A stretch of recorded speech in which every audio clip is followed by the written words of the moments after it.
Okay, so in this video, I'm going to be going over the braking mechanics for the ankle/Achilles lock. The information on this has changed over the years. There are a lot of YouTube videos that I consider outdated or just personally not very good at showing the best way of being able to transfer damage into the joint itself. And so the first thing I just want to talk about before we get into it is the planes of direction in which we're attacking. Joint locks, there are three different kinds of joint locks. We have the weakest, which is crush based, like calf slicers and bicep slicers. I'm not really going to talk about those very often. They're not seen at the highest level. But what we do see are extension-based submissions. So we have arm bars, ankle locks, knee bars. We have rotation-based, which are kimuras, heel hooks, anything that's causing rotation. What we want to do is how do we incorporate both of them together? So when we're doing an extension-based submission like an armbar, how do we add rotation into it to further cause vulnerability into the joints and take the slack out of the entire limb? And if we're doing rotation-based, how do we add extension? So if we're looking at the ankle lock, what are we actually doing as a submission to attack the joint? Commonly what's shown is just the extension part, which is just getting the foot to extend here. However, my foot is built to do this. Everyone's ankle is designed to do this as we're walking. However, when we end up rolling our ankle when walking, we're causing an inversion, adding a bit of a rotation-based element to this, where now the alignment of my ankle is compromised, and as I put weight into it, that's what hurts me. So what we want to think about doing is how do we add that exact same inversion into the ankle like we would with a toe hold or with a heel hook. So we're going to look from Standard Ashi. We know how to control the position now. And then we're going to look at applying this ankle lock. So what I'm going to do is I'm going to take my hand and I'm going to grab towards his Achilles here, where this part of his ankle starts to wrinkle up as the heel becomes compressed as he points his toes.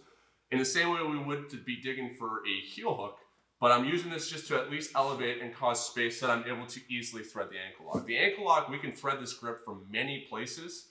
This is just one way of doing it. I want to be up on my elbow so I have meaningful base. If you're dropped like this, it's going to be significantly harder to bring your arm through and create the space you need to be able to wrap underneath his calf or ankle to then be able to bring our hand up high enough here. Big mistake, the biggest mistake I see with ankle locks is that we're not creating a fulcrum actually at the joint. So what people end up doing is they apply it way too high, whether you're way too high up at the calf itself or you're really close, but if we're not actually putting the pressure into the joint itself, the weakest part of the limb, then all we're doing is cranking force into the tibia and fibia, the shin bone, and we're not going to be getting a proper break within the joint itself. When we're attacking the ankle lock, as Kevin points his toes, once again, see how there's this wrinkling right here down at his Achilles, right where it's meeting the heel? This is where the joint itself is. Not up here. Even by me just going an inch up his leg, I'm now going to be putting force into his shin. I want it to be right here at the joint itself, close to as possible. What I'm looking at doing is using the radial bone, so the sharp part right here at the bottom of my thumb, of my forearm, I want that to be right in the back of his tendons or right there at the joint.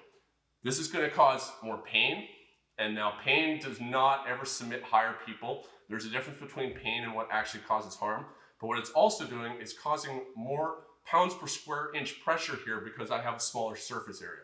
The other mistake that people make is they go really deep, and it can absolutely still be strong, but I'm now going further up my forearm where there's going to be more muscle, and so it's going to act like a pillow that is cushioning and transferring force all over the place as I'm trying to apply force directly into Kevin's ankle. So I can still be successful doing this, but in my opinion, you're going to have a higher success rate by making sure that you're transferring and putting bone right up against the joint itself rather than having any muscle there to cushion it. Now, third mistake people make is their hand goes way too low. By my hand going way too low, typically I start transferring that fulcrum further up the leg, but at the same time, as I start to try and extend, my hands get separated from my chest and shoulders, and so as I'm extending, I'm not actually even applying any more force into Kevin's ankle than before because my hands are staying in one place, dropping down. What we want to think about doing is getting a rule of thumb where my thumb is just curling around the ankle right up against Kevin's heel, and it's staying nice and high up to my chest. I'm trying to cop a feel of my own chest as much as possible and keep it there. So now it comes down to what we want for a grip in this position.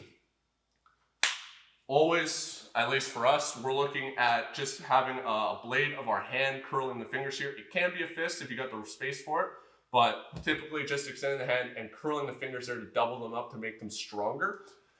And I'm just going with a no thumbs grip over top, very much like I would for finishing a guillotine choke. I can choose to keep my elbows in nice and tight if I want. I typically, for myself personally, like to go with a high elbow style, like a Marcelo team, because it focuses on me pushing my hand into my chest so that it stays there and helps me keep it there nice and high as I apply the ankle lock braking mechanics. But there's nothing wrong with keeping this nice and tight here.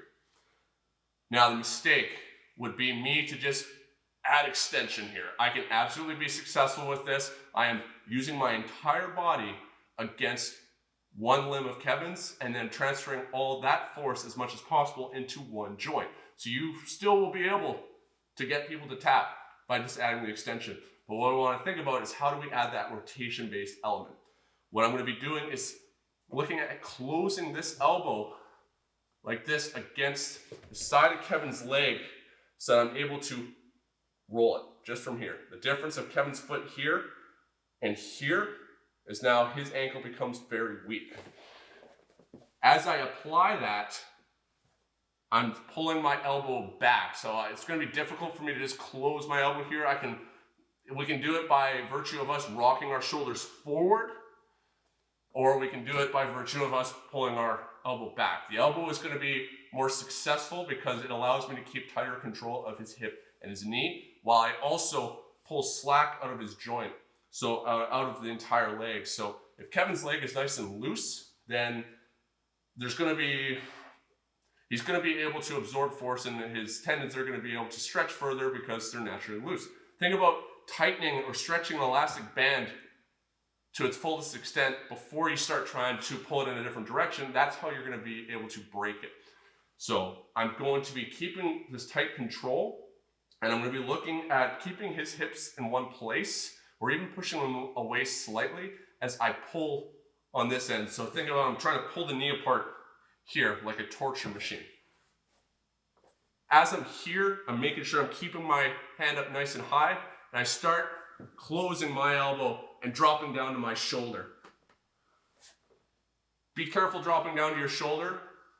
While we're doing this with our training partners, we're just slowly leaning forward in a controlled manner. If this is a competition, that's where we start dropping immediately down to our head and shoulder, adding into the break. We're not even adding the bridge really into this yet. It's just me putting pressure, causing inversion of the ankle, and then at that point, I take the slack out of the joint, make sure that's nice and tight, and then I can start to add a very slight bridge.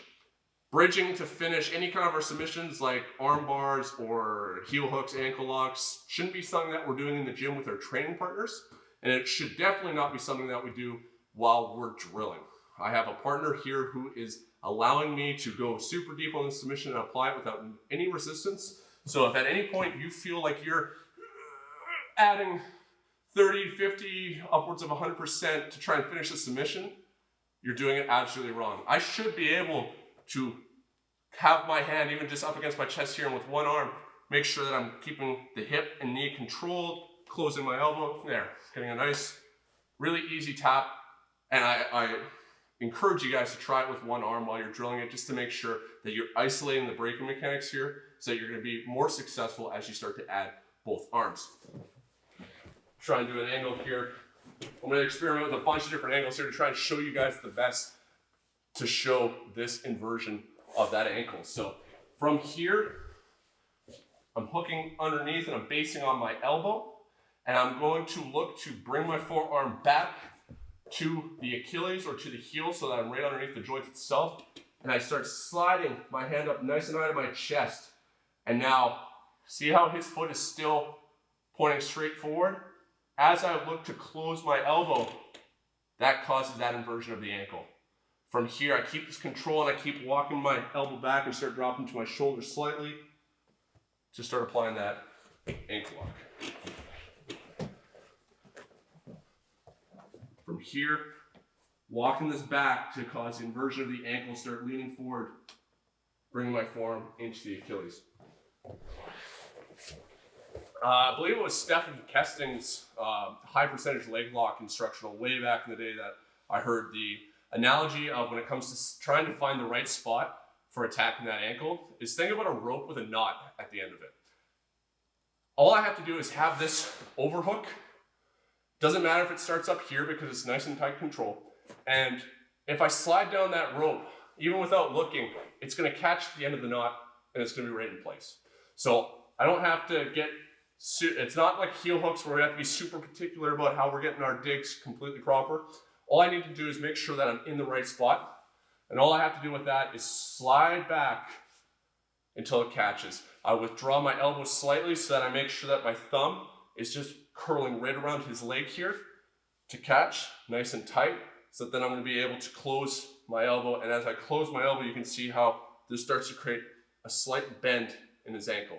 So make sure as we're focusing on all those braking mechanics on the ankle that you're still keeping control of the hip and the knee, because it's really easy to kind of just go tunnel vision on any submission that we're working on. Just only focus on this. This is one part of the three. This is lever control. We also need to control the knee and a mobilization of the hip to be successful.